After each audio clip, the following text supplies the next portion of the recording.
दोस्तों नमस्कार, मैं अमित कुमार शास्त्री आप सभी का मेरे इस YouTube चैनल पर हार्दिक अभिनंदन स्वागत करता हूं, जिसका नाम है सीखो मेरे साथ। जी हाँ दोस्तों, यहां पे हमने दो तरह की सीरीज़ चला रखी है, जिसमें पहला एजुकेशनल सीरीज़ है और साथ ही साथ म्यूज़िक से संबंधित कुछ टिप्स आपको दिए जा रहे हैं और साथ ही साथ एक नई चीज़ प्रारंभ की है दोस्तों, वो है मोटिवेशनल स्टोरी। दोस्तों इसका जो उद्देश्य है वो ये है कि कुछ मोटिवेशनल स्टोरीज़ के माध्यम से हम आपको मोटिवेट कर पाएँ, आपके जीवन में कुछ बदलाव कर पाएँ, ये हमारे लिए बहुत ही सौभाग्य की बात होगी।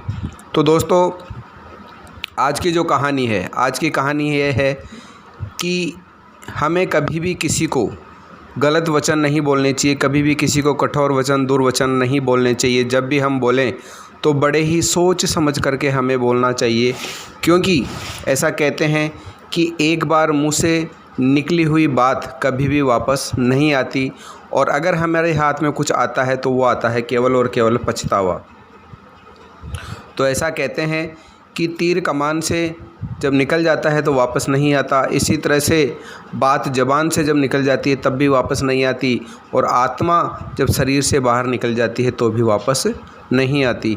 इसलिए दोस्तों बड़ा ही सोच समझ करके, बहुत ही तौल सतोल करके और हमें बोलना चाहिए, क्योंकि बोली हुई बात एक बार बोल तो दी जाती है लेकिन उसका खामियाजा हमें ज़िंदगी भर भुगतना पड़ता है। दोस्तों छोटी छोटी बातों को लेकर के कई बार घर परिवार में झगड़े हो जाते हैं, अड़ोस पड़ोस में झगड़े हो जाते हैं, अच्छे दोस्त दुश्मनी में, जो अच्छी दोस्ती होती है वो दुश्मनी में बदल जाती है, अच्छे जो दोस्त होते हैं वो दुश्मन बन जाते हैं, पति पत्नी के बीच में झगड़ा हो जाता है, यहाँ तक कि कई बार स्थितियाँ बड़ी ही भयानक हो जाती है और उनमें तलाक भी हो जाता है, जिससे कि जो बच्चे, छोटे बच्चे होते हैं उनका भविष्य ख़राब हो जाता है। इसलिए दोस्तों आप सभी से मेरा कहना है कि आप सभी लोग बड़े ही सोच समझ करके बोलें, बड़े ही अच्छी तरीके से बातों को पहले जाने पहचानें कि इस बात का क्या फ़र्क सामने वाले पे पड़ेगा, उसके बाद में हमें बोलना चाहिए। दोस्तों ऐसा ही हुआ कि एक बार एक पड़ोसी का दूसरे पड़ोसी से झगड़ा हो गया और झगड़ा इस कदर बढ़ गया कि दोनों ने एक दूसरे को बड़े ही दुर्वचन कहे, दुष्ट वचन कहे। अब जब कुछ समय बीत गया तो जो पहला पड़ोसी था, उस पहले पड़ोसी ने सोचा कि ये मैंने गलत कह दिया, मेरे इस पड़ोसी को मुझे इस तरह की बात नहीं कहनी चाहिए, क्योंकि ये तो मेरे हमेशा अच्छे काम में, बुरे काम में हमेशा साथ देने वाला था और आज एक छोटी सी बात को लेकर के हमारे बीच झगड़ा हो गया, तो मुझे जाकर के इससे माफ़ी मांगनी चाहिए। लेकिन उसने सोचा कि माफ़ी किस तरह से मांगूं, तो सबसे पहले मुझे अपने गुरु के पास जाना चाहिए और गुरु से जाकर के इस बात का समाधान मुझे पूछना चाहिए कि गुरुजी मैं अपने पड़ोसी से माफ़ी किस तरह से मांगूं, क्योंकि मैंने जो बात कहनी थी वो तो बड़े ही गुस्से में कह दी, लेकिन अब इसका क्या होगा वो मुझे पता नहीं। तो इस तरह से वो अपने गुरु के पास गया और जैसे ही गुरु के पास गया तो जाकर के गुरु महाराज को प्रणाम किया और प्रणाम करके अपनी समस्या बता दी। जब गुरु महाराज ने समस्या सुनी तो गुरु महाराज उसकी तरफ मुस्कुराए और मुस्कुरा करके बोले कि बेटा जो तूने कर दिया वो बहुत ही गलत किया है और ये तुझे कैसे समझ में आएगा कि एक काम करो, कुछ फूल लेकर के आओ और उन फूल को एक बड़े से चबूतरे के ऊपर रख दो और इन फूलों को दूसरे दिन मेरे पास में वापस लेकर के आना। वो शिष्य गया और उसने कुछ फूल लिए, उनकी पंखुड़ियाँ निकाली और उसको चबूतरे के ऊपर रख दिया। दूसरे दिन जब वो वहाँ पहुँचा तो देखता है कि एक भी पंखुड़ी वहाँ पे अब नहीं है, क्योंकि कुछ पंखुड़ियों को पक्षी खा गए थे, कुछ को जानवर खा गए थे, कुछ हवा में इधर उधर उड़ गए थे, यानी अब उसके हाथ में कुछ भी नहीं आया। वापस दौड़ा दौड़ा गुरु महाराज के पास आया और बोला कि गुरु महाराज मेरे पास में तो अब कुछ भी नहीं है, मुझे तो वहाँ पे कुछ भी नहीं मिला। तो गुरुजी महाराज ने कहा कि देखो जिस तरह से तुम्हें कुछ भी नहीं मिला, इसी तरह से केवल और केवल पछतावा मिला है।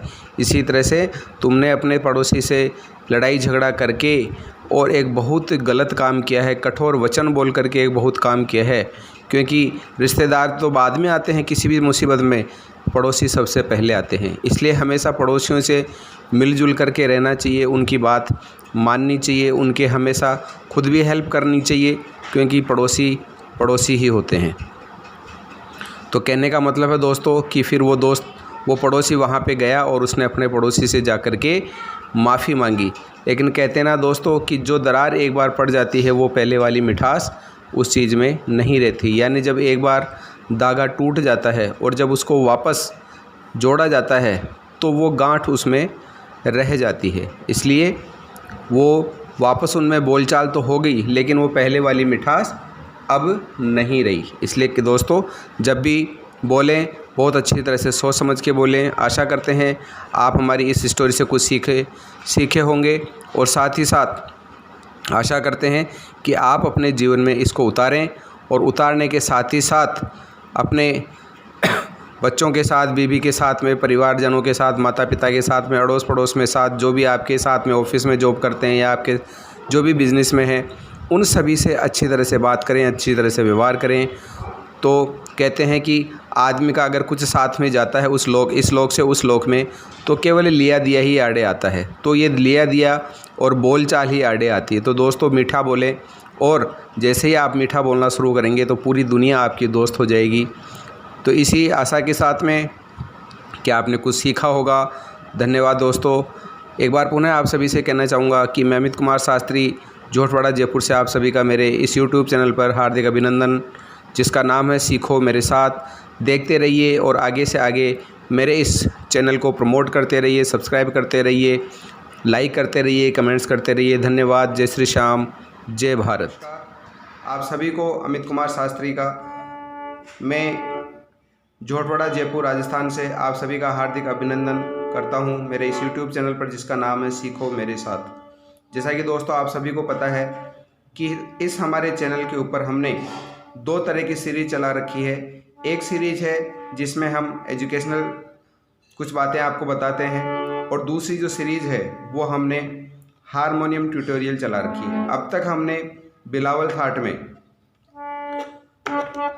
1 2 3 4 5 6 7 और 8 यानी इन 8 सुरों से हमने बिलावल थाट बजाना सीख लिया है। और आशा करते हैं आप सभी ने हमारे साथ में प्रैक्टिस की होगी। जिन लोगों को बहुत अधिक आवश्यकता है सीखने की, या वो बहुत जल्दी सीखना चाहते हैं, वो मुझसे व्यक्तिगत रूप से कांटेक्ट कर सकते हैं। मेरे कांटेक्ट नंबर वीडियो स्क्रीन के ऊपर आपको दिखाई देंगे, वही मेरे व्हाट्सएप नंबर भी हैं। आप मुझसे जुड़ सकते हैं, मुझसे फ़ोन कर सकते हैं, वीडियो कॉल कर सकते हैं, मुझसे सीख सकते हैं। तो आइए दोस्तों, आशा करते हैं एक बार पुनः आपसे कि आप सभी लोग अपने घरों में स्वस्थ होंगे और अपने आप को सुरक्षित रख रहे होंगे, क्योंकि ये जो कोविड-19 है ये एक महामारी बन चुकी है और दिन ब दिन बढ़ती ही चली जा रही है। इसलिए आप सभी से मेरा निवेदन है कि जब भी घर से बाहर जाएं, अपने मुंह पर मास्क ज़रूर लगा करके जाएं, ताकि आप पूरी तरह से सुरक्षित अपने आप को रख सकें और अपने घर परिवार को सुरक्षित रख सकें। तो आइए दोस्तों, आज का वीडियो प्रारंभ करते हैं, आज का ट्यूटोरियल प्रारंभ करते हैं। बिलावल थाट हम सीख रहे थे जिसमें सभी स्वर शुद्ध होते हैं। अब तक हमने यहाँ तक सीख लिया।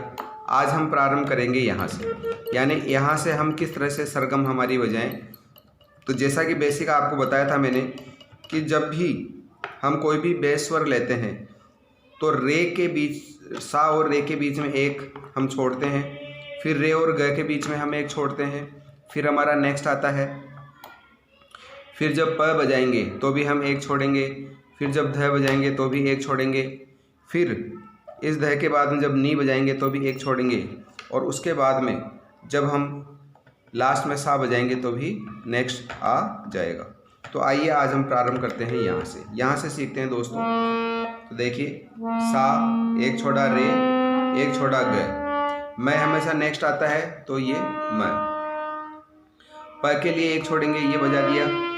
ध के लिए एक छोड़ेंगे, ये बजा दिया।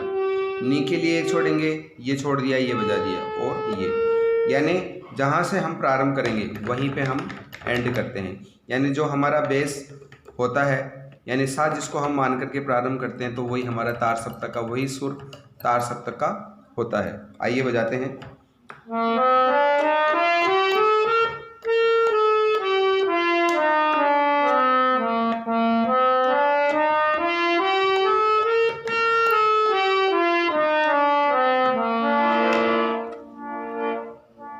जैसा कि मैंने आपको पहले भी बताया था कि जब भी आप हारमोनियम के ऊपर अपने हाथों का अभ्यास करना प्रारंभ करें तो साथ ही साथ अपने गले का भी आप रियाज करें, यानी उन जिन जिन सुरों को आप बजा रहे हैं उन सुरों के साथ में आप सरगम भी बोलते चले जाएं। और देखिए इसका सबसे बड़ा प्रॉफिट होगा कि आपका जो गला है वो सुरों में आ जाएगा, सुरीला हो जाएगा और आप अच्छा गाना शुरू करेंगे। दूसरी जो बात है वो दूसरी बात ये आपके गले में आएगी कि आप जब भी कोई कहीं से भी गाएगा तो आप बिल्कुल तुरंत उन सुरों को पकड़ लेंगे कि ये जो है यहाँ से गा रहे हैं। तो आइए एक बार यहाँ से, अच्छा इसका जो दूसरा जो फ़ायदा होगा वो आपको ये होगा कि जैसे जैसे आप अगले अगले सुर से गाते चले जाएंगे, अगले अगले सुर के आप जैसे पहले हमने यहाँ से किया, यहाँ से किया, यहाँ से, जैसे जैसे हम आगे बढ़ते चले जा रहे हैं तो जब हम इसको बेस सा मान करके बजाएंगे तो हमारे जो गले का रेंज है वो भी इन स्वरों के साथ में बढ़ता चला जाएगा। यानी इससे आपको डबल प्रॉफिट होगा कि एक तो आपको सुरों की नॉलेज हो जाएगी, एक आपका जो गला है वो सुरीला हो जाएगा। और उससे भी जो बड़ी चीज़ एक आपके सामने आएगी वो ये है कि आपके जो कान है वो बहुत ज़्यादा सेंसिटिव हो जाएंगे। आप सुन कर के भी पता लगा लोगे कि ये कौन सी राग बज रही है या कौन सा थाट बज रहा है या कौन से स्वर से गाया बजाया जा रहा है। तो आइए देखिए, जब भी आप प्रारंभ करें एक बार अपने गले को सा से सेट कर लें। सा रे ग म प ध नी सा सा नी ध प म ग रे सा। वापस देखिए, सा रे ग म प ध नी सा सा नी ध प म ग रे सा। कुछ लोग क्या करते हैं कि नाक से गाते हैं। नाक से नहीं गाना, आपको अपने गले को तैयार करना है। तो गले को तैयार करने के लिए आपको स्वर पकड़ने होंगे। कुछ लोग नाक से गाते हैं और अपनी गायकी को जो है बिगाड़ लेते हैं, तो हमें ये काम कतई ही नहीं करना। तो देखिए वापस, सा रे ग म प ध नी सा नी ध प म ग रे सा। अब थोड़ा स्पीड में, सा रे ग म प ध नी सा नी ध प म ग रे सा। ऐसा भी ना करें कि स्वर तो कुछ बज रहा है और आपके गले से कुछ और निकल रहा है, ऐसा भी हमें नहीं करना। बिल्कुल हमें उसी स्वर को गाना है जिस सुर को हम बजा रहे हैं, जिस पे हमारी उंगली है। सा रे ग म प ध नी सा नी ध प म ग रे सा। सा रे ग म प ध नी सा नी ध प म ग रे सा। आप दो दो तीन तीन स्वर को एक साथ बजा करके भी इसमें प्रैक्टिस कर सकते हैं। सा रे ग रे ग म प ध नी सा नी ध प ध प म ग रे सा। ये तीन तीन का अभ्यास हो गया। चार चार का अभ्यास, सा रे ग म प ध म प ध नी सा नी ध प म ध प म ग रे सा। ये चार चार के अभ्यास।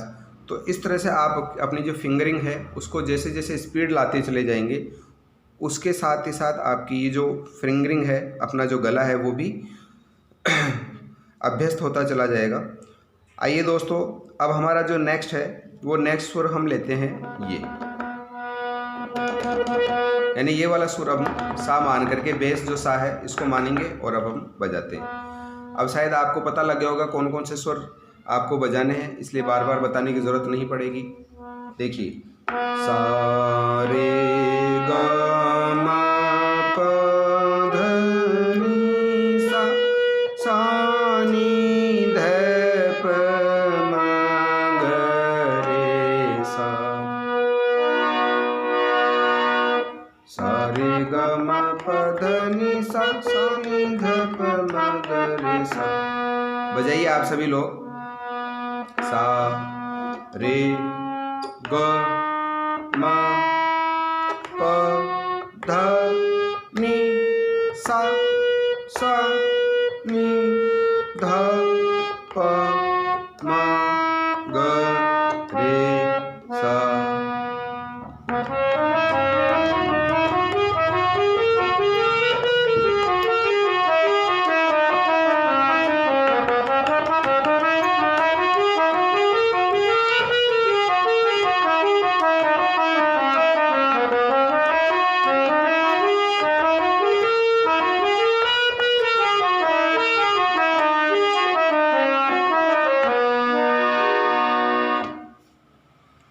स्पीड बढ़नी है धीरे धीरे, एक साथ नहीं, धीरे धीरे स्पीड आपको बढ़ानी है। और जैसे जैसे आपकी स्पीड बढ़ती जाएगी, जैसे जैसे आपका हाथ तैयार होता चला जाएगा, आपको गाने का आनंद आने लग जाएगा। क्योंकि जैसे आप एक बार मेजर माइनर सीख जाएंगे, क्योंकि अभी तो हम मेजर सीख रहे हैं, बिलावल जो होता है वो मेजर का पार्ट है। तो जब हम मेजर सीख जाएंगे तो मेजर के बाद में जब हम माइनर सीखेंगे यानी आसावरी थाट, तो आसावरी थाट जब हम सीखेंगे तो उसमें आपको एक अलग फीलिंग आएगी। जब मैंने भी पहली बार आसावरी थाट सीखा था, जिसको हम माइनर बोलते हैं, यानी मेजर माइनर ऐसा बोला जाता है कि मेजर बजाओ या माइनर बजाओ, तो जब मैंने भी माइनर सीखा तो मुझे एक अलग तरह की फीलिंग आई। तो आपको भी बड़ा आनंद आएगा, क्योंकि हज़ारों लाखों गाने माइनर पे बने हुए हैं और हज़ारों लाखों गाने ही जो है इस पे मेजर पे बने हुए हैं।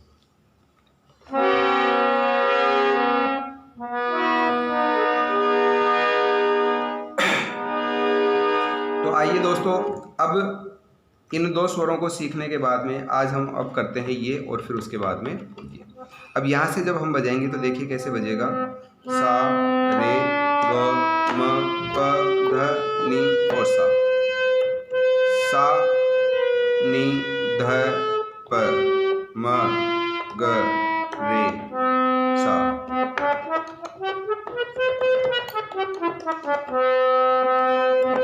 यानी जहाँ से शुरू करना है वहीं पे एंड।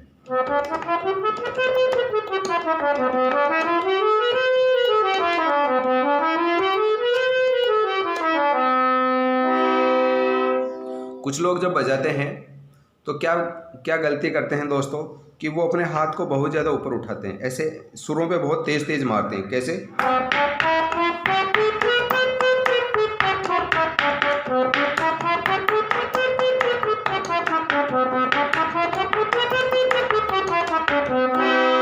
ऐसे नहीं मारना, बिल्कुल स्मूथ आपकी फिंगरिंग होनी चाहिए। देखिए,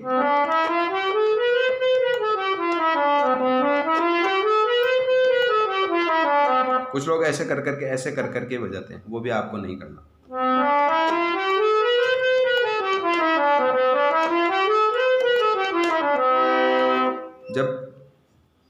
जब पियानो आप बजाते हैं तो पियानो में कुछ इंस्ट्रूमेंट ऐसे होते हैं जिसमें आपको अपनी फिंगरिंग को एक एक स्वर को दबाना चाहिए, यानी एक एक स्वर को अलग अलग, यानी रेगुलर इस तरह से ना बजा करके अलग अलग बजाना उसमें होता है। तो जो तार से जो बजाए जाने वाले होते हैं वो लगभग उनमें उस तरह का फिंगरिंग हमें चलानी होती है, लेकिन वो बाद की गणित है। अभी तो आप इसी तरह से सीखिए।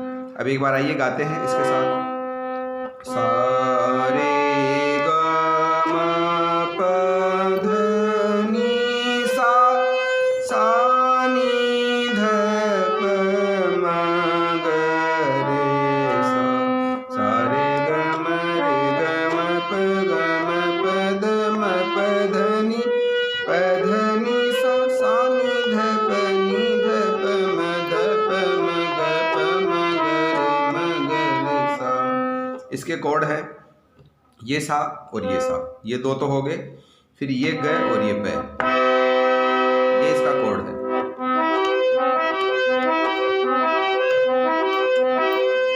ये जो फिंगरिंग है, रिंग फिंगर जिसको कहते हैं, रिंग फिंगर कॉर्ड में काम में नहीं आती, बाकी सभी फिंगरिंग काम में आती है। तो जहाँ पे जो बेस होता है वहाँ पे फर्स्ट ये थंब काम आएगा, उसके बाद में ये फर्स्ट फिंगर काम में आएगी, फिर उसके बाद में ये मिडिल फिंगर काम आएगी और लास्ट में ये लिटिल फिंगर काम आएगी, यानी इसका कोड है ये।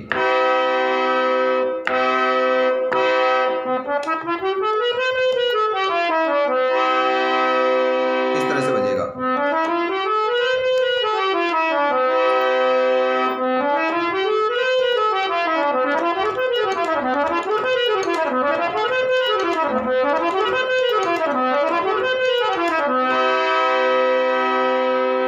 आपकी धीरे धीरे प्रैक्टिस बढ़ जाएगी। और आइए अब करते हैं हम फाइनल। यहाँ ये जो स्वर है, देखिए बड़ी अजीब सी बात है कि जो हम शास्त्रीय संगीत सीख रहे हैं, उस शास्त्रीय संगीत में सबसे लास्ट में हम इस स्वर को सीखते हैं, जबकि जो वेस्टर्न पैटर्न है उस वेस्टर्न पैटर्न में सबसे पहले इस स्वर को सीखते हैं। यानी जहाँ जो हमारा लास्ट है वो उनका फर्स्ट है। तो दोस्तों जैसे हम सा रे ग म प ध नि सा इस तरह से जो हम बजाते हैं, तो उनका जो पैटर्न होता है उनके पैटर्न में चेंज है। वो लोग सा रे ग म प ध नि सा नहीं बजाते, बल्कि वो क्या बजाते हैं, वो बजाते हैं, देखिए आप यहाँ पे आपको दिखाता हूँ नए पेज पे, और यहाँ पे देखिए आप, वो बजाते हैं सी, फिर डी, ई, एफ और जी, उसके बाद में ए और बी। यानी 1 2 3 4 5 6 और 7, ये 7 स्वर जो है वो लोग बजाते हैं।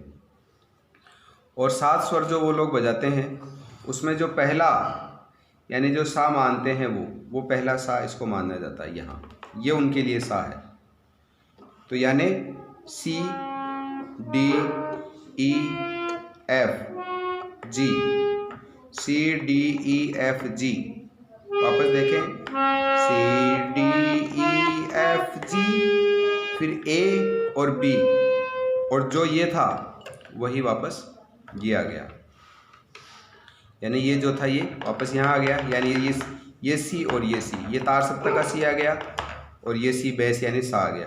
तो ये सी डी ई एफ जी, फिर ए, ये बी और ये वापस सी। इस तरह से वो लोग ए बी सी के हिसाब से करते हैं। दोस्तों मैं अगले वीडियो में आपको बताऊंगा कि जब इसको सी माना जाता है तो फिर इसको क्या कहते हैं, जब इसको डी माना जाता है तो इसको क्या कहते हैं, जब इसको ई माना जाता है तो इसको क्या कहेंगे, जब ये एफ है तो ये क्या है, ये जी है तो ये क्या है, ये बी है तो ये क्या है, ये ए है तो ये क्या है। अगले वीडियो में मैं आप सभी को इसके बारे में डिटेल से चर्चा करूँगा। आइए एक बार हम यहाँ पे सरगम बजाना सीख लेते हैं कि यहाँ से हम सरगम किस तरह से बजाएं। तो देखिए, सा रे ग म, यहाँ से फर्स्ट फिंगर से यहाँ से आप शुरू कीजिए, सा रे और ग, म प ध नि सा, फिंगर यहाँ से स्टार्ट कीजिए, सा रे ग म प ध नि सा, सा नि ध प म ग रे सा। यानी थंब से स्टार्ट कर लीजिए आप, सा रे ग म प ध नि सा, सा नि ध प म ग रे सा। यानी आपको कोई भी स्वर बीच में नहीं छोड़ना, कंटिन्यू आप बजाते चले जाइए, बस यही है इसमें आपको कोई भी गणित नहीं लगानी, कंटिन्यू आपको next next next next next. White जो कीज़ है इसमें तो कलरफुल है, इसको वाइट कीज़ बोलते हैं, इनको ब्लैक कीज़ बोलते हैं। तो कंटिन्यू आपको यहाँ से लेकर के यहाँ तक वाइट कीज़ बजाते चले जाना है, आपकी अपने आप पूरी सरगम रेडी हो जाएगी। देखिए, सा रे ग म प ध नि सा, यानी शुरू में ये 1 2 3 थंब से स्टार्ट कीजिए, यहाँ से एंड कर दीजिए, 1 2 3 4 5।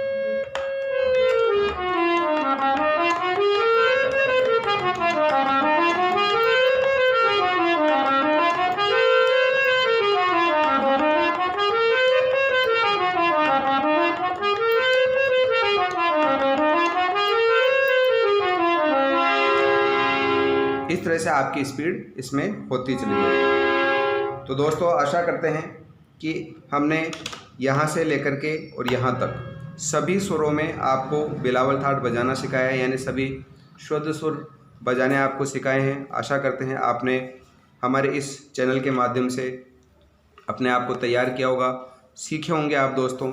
और अब एक बार पुनः आप सभी से निवेदन है कि अधिक से अधिक मेरे इस वीडियो को आप देखें, लाभ उठाएं। अपने इस मित्रों में जो भी संगीत सीखना चाहता है वो सीखें। पिछले वीडियोज़ अगर नहीं देखे हैं तो डिस्क्रिप्शन में लिंक है, वहाँ से आप देखिए, लाभ उठाइए, सीखिए, गाने का रियाज़ कीजिए, बजाने का रियाज़ कीजिए।